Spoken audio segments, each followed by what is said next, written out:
And we are live. We are live. Yes, we're live. Hi, Matt. I'm glaring at Susie Yeah, here well, for so her I forgot to hit response. the button. Leave me alone. Hi. Hi, welcome to Susilla.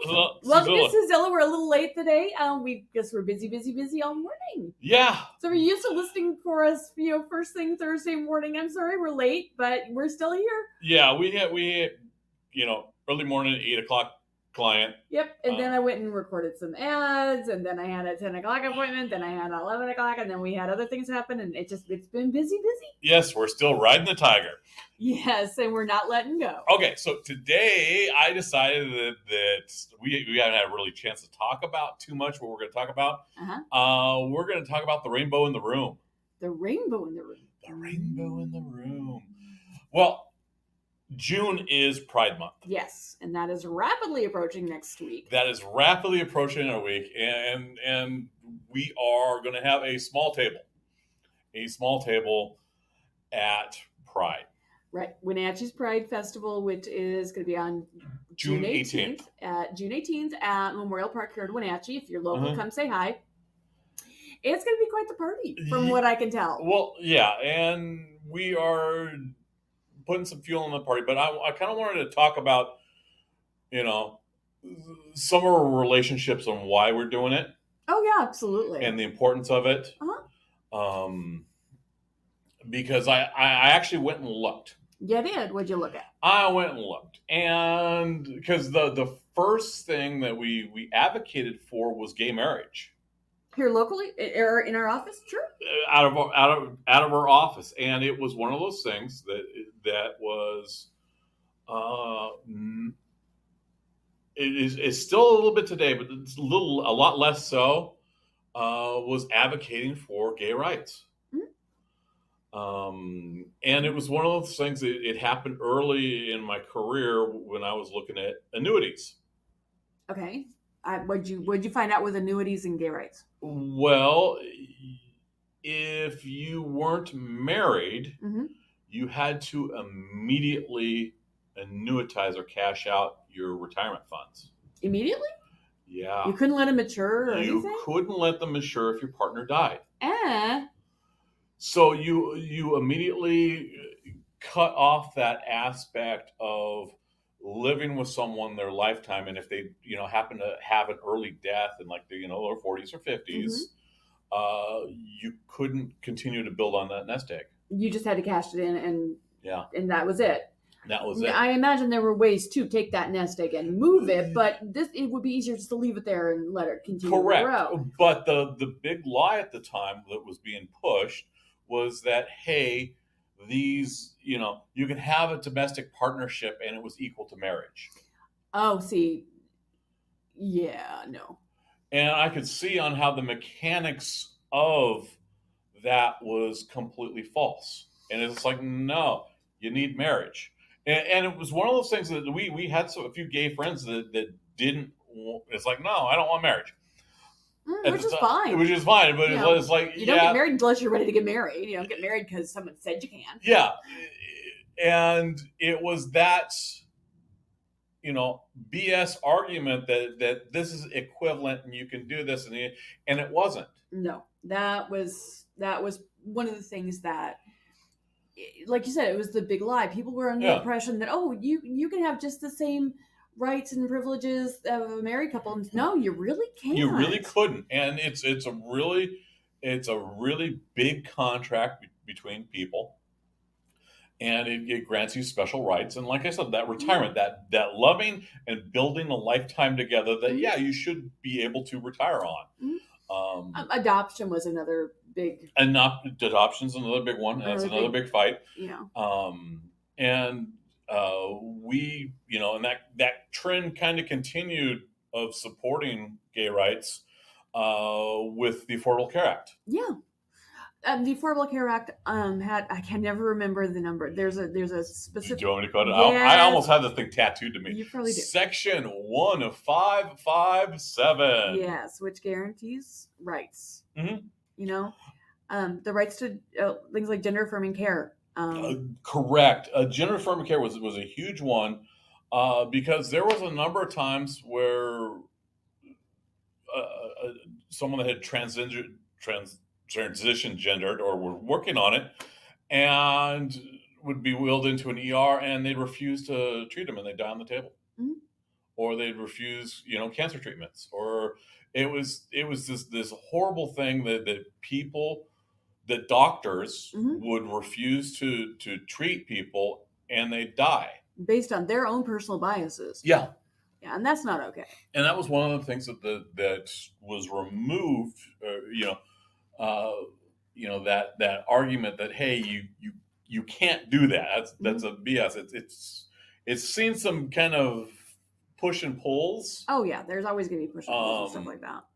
But it's important. Because someone's standing up and say, "Oh, I'm not going to treat this person." It's like, yeah, they can die. Yeah. What about your Hippocratic oath? Yeah, I know, right? Exactly. It's one of those ones. Yeah, it is. That is completely and utterly immoral to do that. Yeah, and we've always done the treat people like people. Yeah, that's one thing you're going to find is one of our mandates when we opened is to treat people with respect and dignity, Mm-hmm. regardless. And it's a really simple notion that is really not done on large scales. No, it's really not. And that's one of the things I think that makes us stand out is we don't care. We're here to treat you like a human being. Yeah, and we've seen that just time and time again. We actually did some special training without to enroll. Mm-hmm. And it's interesting because we get some of this training from the exchange, and then we have to go out and we have to find additional training. Just to make sure we're doing things right. Yeah, just to get a broader spectrum. Well, there's nuances that we miss because we're basically straight folk. Yeah. We make no bones. Yeah, we're allies. Mm-hmm. We've had friends forever. Friends, coworkers, colleagues, and we've never judged. Well, no. But they've always been in our lives because we've always been welcoming. Yeah, that's one of those. It's one of those things. That's I had a district manager that was. He was a little crusty around the edges, but his statement was, "It's not our job to judge; it's our job to ensure." And that's a very good sentence. And so yeah, we've been answering these really weird questions, and we didn't really realize on how unique we were. Mm-hmm. I want to say we're about 6 years in, somewhere in there, yeah. And we were suddenly we were getting questions of folks that were in the process of transitioning, doing their gender affirmation surgeries, and with Medicare. Yes. Because some of those folks are either disabled, mm-hmm. Had one that was actually Medicare eligible. Yeah. That person was over 65. Yeah, and so you start more power to them. So we start to see these you start to get people doing these whispers in different groups and say, hey, come here, and we start looking up questions. It's like, okay, where do you get surgery? Oh, that'd be Swedish. Mm-hmm. University of Washington, I believe, just added one this last year. Swedish is the go-to in the state. Yeah, this is the go-to in the state. Our state passed. It was last year or the year. I don't want to say it was last year because last year was one of those big years in healthcare. Yeah. For transitional treatment. And we're like one of the few states in the nation that really protect our transgender. Mm-hmm. We still did have a long ways to go. Oh yeah. There were two bills introduced into our state legislature, sponsored by 6 Republicans. Of course. And it's kind of important to look at those. It's like, okay, yeah, there are still some horrible pockets. Mm-hmm. But it's small in our state. The pockets? The pockets. Yeah, they're definitely small. They're smaller. Smaller. They're smaller. They're there, And they're vicious, but they're smaller. And the thing is, you can go out of the pocket to get help. And one of the things is I look like you throw a grunt T-shirt on me, and I got my beard, and I'm a fat old middle-aged guy that'll say, yeah, love is love, deal with it, because I don't believe in interfering with people's relationships. No, he never has. I can attest to that. Yeah, and so and so we really started to step out some of the outreach into the community. It really started hitting about 2 years ago in our local community, because we had was a couple pride flags that got burned. Yeah, that was very frustrating. And it was they got burned in Central Washington University, and at a local coffee stand, which is completely unacceptable. And that was the point where it's like, okay, you know what, we need to step up and support the local pride efforts more. Be more out about it. Yeah, be more out about it, about our ally being an ally. So that's how we kind of got, into this. And we've met some amazing people. And it's kind of funny because they look at us like, why are you here? And it's like, because we're allies. Why did you invite us earlier? is usually the response we have. And that's important is building those relationships in unusual places. Yes. Because we're in the insurance industry, which is kind of renowned for being uptight and square and just horrible Ned the heads. But we're not. We are not, but they don't know that unless we go out there and start talking. That's true. And that's one of the things that you just gotta, if you're in this industry and you're an ally, get out there and let people know, if you're not, you might want to take a closer look at yourself in the mirror. Well, there are two different ways. Okay. And I always say there are two different ways you could look at this.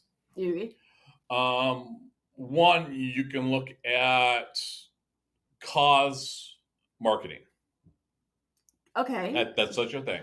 Oh, it's like when Target has a whole bunch of pink things for breast cancer awareness. Yeah, correct. Susan Collins is the most renowned for cause marketing. It's been around for decades. So the Susan Komen? Yeah, the Susan Komen. But it's the, every time you see Shark Tank, you see, oh yeah, I donate, 10% goes to such and such charity.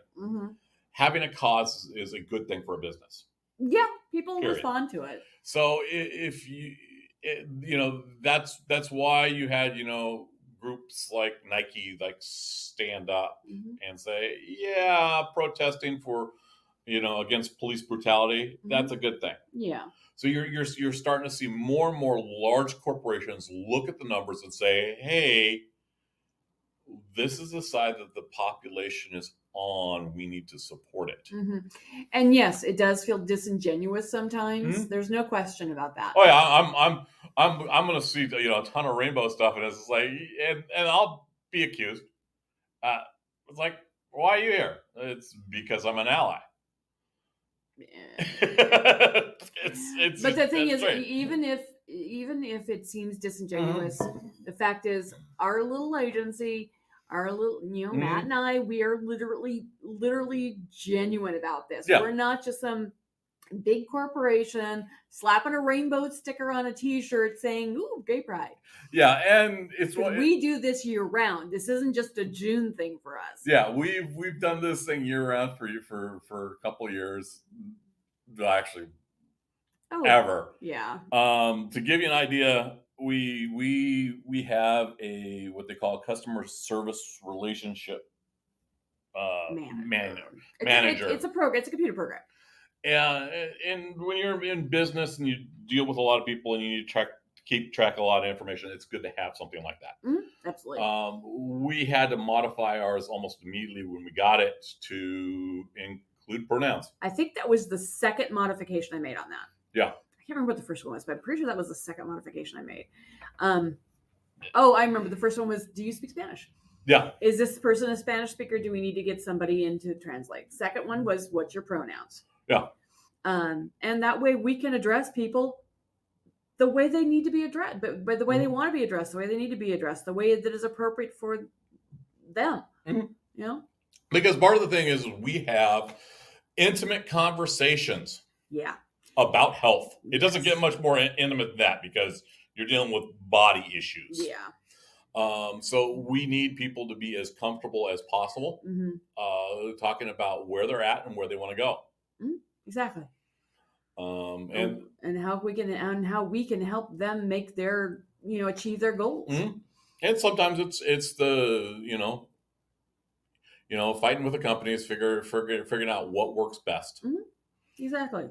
Whether it's gender affirming or PrEP or whatever it takes to get the job done. We're going to see more and more companies step up with different programs specialized, and you're going to see pushback on that too. Yeah, we're going to. Well, there's always pushback.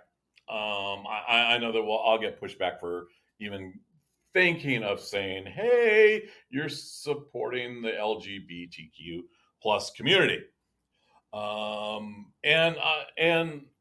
it's one of those things. It's like people are people.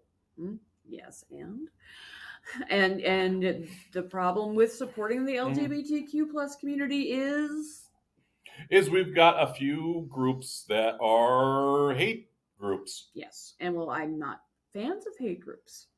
If you've got somebody who's giving you grief over celebrating and supporting a community, you got to stop and figure out why they're feeling that way, and I don't know, treat them with compassion because maybe they just need to get their head out of their butts. Yeah, because it's one of those things. When I was 18, I joined the service. Yes, you did. You're Mr. Army Man. And I went, and it wasn't to just protect my group of friends. It wasn't just to protect my family. It was to protect the United States. That's all the people in it. That's everybody. That's everybody. La-di-da-di, everybody. Regardless of race, creed, or color. And I'm so old. I'm one of those grunt paws that was in before the. You're prior to Don't Ask, Don't Tell, weren't you? Yes, I was. Yeah, so you could not say anything. Well, the reason why you couldn't say anything when I was in was because it was considered a security risk. Well, that's what they said. No, because if you had a dirty secret like that, it was a blackmailable offense. And since we were in Europe doing the whole European thing. Evil Russian things, yes, it was one of those things that they did not want out, and they would yank your clearance. I had a security clearance. And so, you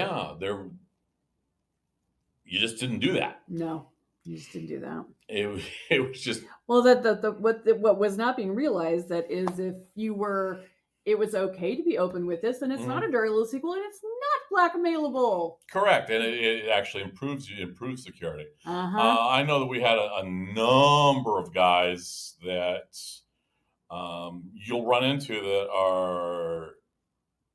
As I put it, being in the military when I was, you have to be incredibly comfortable with your gender. Yes. Because, you're showering. There's a lot of people naked around you. 50 other naked guys. And, if there was sex, it didn't occur there because that wasn't the focus. It occurred elsewhere. And I'm sure I was combat armed, so we didn't have gals at that time. It's changed. Yeah. And it's like, woohoo. Yeah. Good for the change. If someone wants to pack that M60 and that 60-pound ruck. Go for it. Knock your socks off. Knock your socks off. You'll feel it in your knees 30 years later. Yeah, that's true. So Matt's discovered that. yeah, it's one of the life lessons. That if you join the service, you're gonna have bad knees when you're old. Yeah, my knees are actually doing better than a lot of guys in my unit. And your knees are not in that bad a shape. No, there's definitely moments. There's moments, but it's a whole lot better, and I'm a whole lot better for it. But it's important to say, hey, if someone's being picked, that was my first notion of picking on people's not right. Mm-hmm. Mm-hmm. I literally did that for the country. I if I got someone, you just don't do that. Mm-hmm. And so it's a natural extension when I got out of the service. It's like continue that behavior of, hey, don't pick on them. Mm-hmm. That's just your nature. Yeah, you're just a nice guy whether you like it. Yeah, I've been naturally creating safe spaces for over 30 years. Mm-hmm. And our office is a safe space. And not just because we're confidential in here. We are completely confidential. Oh, we're crazy level confidential. Crazy confidential. We're so confidential that we don't, when we're out in public, we can't say, oh yeah, you're my client. The person has to say, yeah, they're my agent. Yeah. It's the abuse for that one is HIPAA. Yeah. Not HIPAA. Mm-hmm. There's also protection of the Affordable Care and a bunch of financial things. Mm-hmm. So yeah, we're not allowed to out clients. Clients only can out us. Correct. Yeah. Well, I ran the, I'm even more HIPAA trained than Matt is because I've still got my pharmacy license. Mm-hmm. Yeah, I mean, I'm double. I am the queen of HIPAA in this office. Yeah. So we talk about hardcore, and we create that safe space, but it doesn't leave here. And we're also absolutely clear that you can be yourself in here. As long as you're not a jerk, I'm a happy woman. So we're going to talk about a little bit about this is how much it costs to put together an event. Okay. because I got to talking with one of our partners, and they were like, oh well, you shouldn't do anything that's named with Pride because there's this perception that people are profiting on it. Okay. That's the marketing thing. And people are profiting on it. Yeah, they are, because I've got one on my feed. It's like, who are these guys and what are they doing? Mm-hmm. And it was just like, okay, yeah, I can kind of see that. But I know there's going to be some ridiculous ones. Mm-hmm. However, and this is one of those things that you start to do a scratch test. Okay. How much time and effort did they put into it, or are they just being sent there? And this is one of the things that, you can start to do genuine tests. Because we're going to be one of the vendors. Mm-hmm. I think the table cost, it was like $50. It was not very expensive. We were also early adopters, so yeah, we dropped that money a year or two ago. And we still got asked, are you still in? It's like, yeah, of course we're in. Well, first thing we did was they said, do you want your money back or do you just want to hold on to it? No, you hold on to the money. You hold on to the money. Earn some interest off of it. Mm-hmm. Even if this never happened, I was perfectly content with that money going there. But this last year, they opened up banners. Because the previous year, we didn't get banners. No. That was sort of a big secret. Now, that is not the banners are not connected to this particular Pride event. That was Elvis's. It's Elvis's foundation. And that was what, $100? Yeah. Okay, so already we dropped down $100, so we're double the price of that $50 table. Yes, and we're announcing to Wenatchee that yes, we are, Pride friendly. We are gay friendly situation, but that's not surprising. If you know anything about us, that should not surprise you. Yeah, And if you don't like it, there's other agents around. Yeah, well, we've got a wide spectrum of clients. Oh, absolutely. A massive spectrum, because the bottom line is our client comes first. Yeah. That's why we were in here at 8 this morning. Yes. So we're already doubled that. Right. Well, one of the things you do is you hand out candy. Yes. Because people come by and they expect handouts. Yeah, because that's part of the nature of being a booth. The nature of being a booth. I think we dropped another $75 on candy just today. We did? I thought it was like 50. Something like that. It was between 50 and 75. Either way, it's candy. It's candy. It's fun. Because a person said, hey, originally when we got the table, it was like, oh, there's going to be 300. Mm-hmm. Last we heard, there was at least going to be 1,000. Mm-hmm. That's the anticipated attendance. Yeah. So this little festival is at least 1,000 people, probably more like 3,000. We'll see. The sounds of it. We'll see. There's a lot of entertainment. There's a lot of interesting stuff going on. A lot of things to attract folks. It's going to be, like I said, it's going to be a big party. It's going to be a big party. So we're up to a couple $100 extra. We haven't had a chance to order brochures yet. Okay. But we've got them all designed up. We've got them almost designed up. So we're looking at another probably $300 in paper. Mm-hmm. We're bringing pens and cards and bags. And I haven't got to the bags yet. Oh, sorry. The bags were, I believe, 2,300. I think but we ordered like 600 of them. So we got 600 bags, so about $2,300. It's the shipping that's killing us. Shipping was only another $400. The shipping is killing us, Matt. $400 for shipping is a lot of money. So we've, then I'm trying to think what else. We're working on a giveaway, which is this unicorn giveaway thing. About another $50. It's super cute. And then there's like all the time in the design. I've been spending, I don't know, I'm probably up to 20, 30 hours. He's having fun. Don't let him fool you. Of plugging in and putting stuff together. And Could you say that again? He's got his Siri piped up, so you can ignore that. Yeah. So we're probably by the time it hits, I'll probably be at least 40 hours into this. Oh yeah. And we'll probably be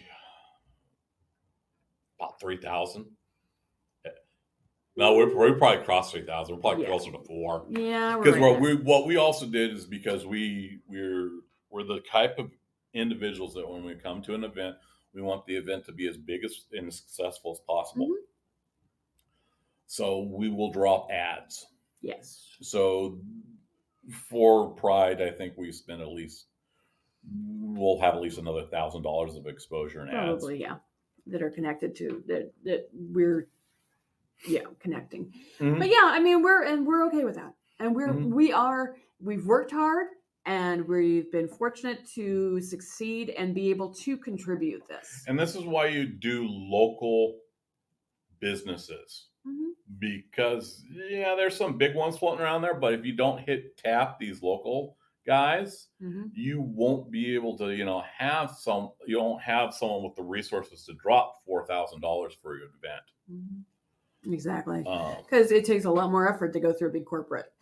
It takes a lot more effort. I've actually reached out to a couple corporations, and we'll see if they're able to materialize. Mm-hmm. And that's why it's like, oh, where do you get your insurance? Oh, I got it online. You just kill off funding for your local town. Because money that comes in here goes right back out to the community. I think that's a good place to stop, isn't it? So it's important for you as a business owner mm-hmm. and a person to find your causes. Mm-hmm. We happen to do, rights. Mm-hmm. It's profitable. Mm-hmm. There's a huge outline, but at the very least we'll get, we'll be able to sleep at night because we had friends that left this town because they hated it because of their gender. Mm-hmm. Just point blank, they hated it because of their sexual orientation. Mm-hmm. And that's because there was a few haters here that ran them out on the rails. For a while, there were more than a few, but it's. I think Wenatchee's improved. I think I think there's more people like us that have said, you know what, we need the full community involved. I think there's some people that have moved in, and I think that I think that there's some terrible people that moved away. I'm okay with that. Or died off because they've gotten old. Yes. And I think I think Central Washington is a whole lot better because of it. Central Washington is definitely evolving, and I'm enjoying it. So, hey, have a great week. Yes, enjoy Memorial Day. Stay safe. Have a good time. Start looking around because June is Pride Month. June 18th, Memorial Park, 11 a.m. to 7 p.m. There's going to be music and entertainment, and we'll be there. We'll be in the middle of this. Yay. We'll be answering questions. If you need to answer insurance questions, we'll be answering. We'll be setting appointments. We'll be handing out bags and treats until we run out. Exactly. And then we'll be sitting there enjoying snacks, and we might take up the axe throwing guy. Yay! So, hey, have a great day. Hasta luego. Bye. Bye.